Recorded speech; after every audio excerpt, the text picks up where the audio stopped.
দেখিস দেখতেছি ওইটা ঘর, কত বড় ঘর, ওই তুই দেখ এত বড় করিস কেন? ওই দেখ।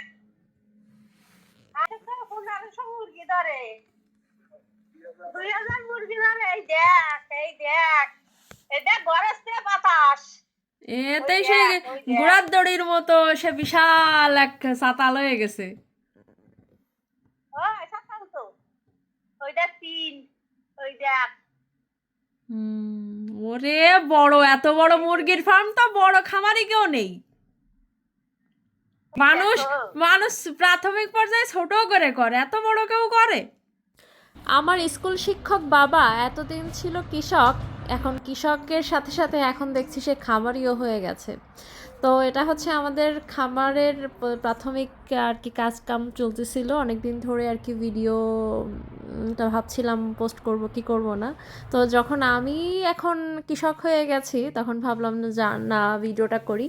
এটা হচ্ছে আমার বাগানের অবস্থা। আমার এই টমেটো গাছগুলো দেখেন, একদম বীজ বসিয়েছিলাম, সে গাছগুলো কত বড় হয়ে গেছে। আর এই যে এর পরবর্তী স্টেপে একটু বড় পটে এগুলোকে আলাদা আলাদা করে বসিয়েছি। বাবাকে যখন বাড়িতে অনেক সবজি ফলাতে দেখি, কোনো সবজি যখন কিনতে হয় না, বাবা চাকরির পাশাপাশি যে সব সময়ই দেখতাম বাড়িতে বিভিন্ন ধরনের ফসল ফলাতো।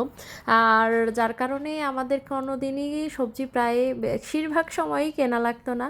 আর এখন তো বাবা রিটায়ারমেন্টে গেছে, যার কারণে দেখা যাচ্ছে যে সব সময়ই বাগান ভরে সব কিছু থাকে, পান বলেন, সবজি বলেন। আর এখন ওই যে খামার শুরু করলো, এখন আপাতত মুরগির খামার দিয়ে শুরু করে পরবর্তীতে গরুর খামার সব কিছু করার ইচ্ছা আছে।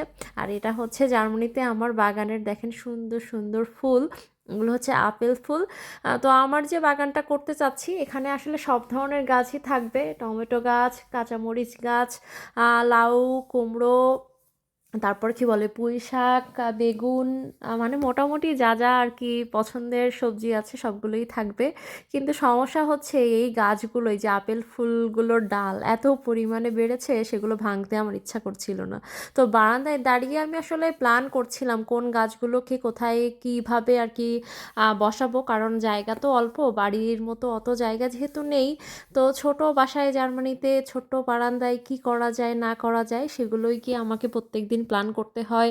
আর যেগুলো আর কি লতানো গাছ সেগুলোকেই কিভাবে বা প্ল্যান করব, কোথায় কিভাবে বসাবো, কিভাবে বাড়লে হবে সেইভাবেই আর কি আছি। তো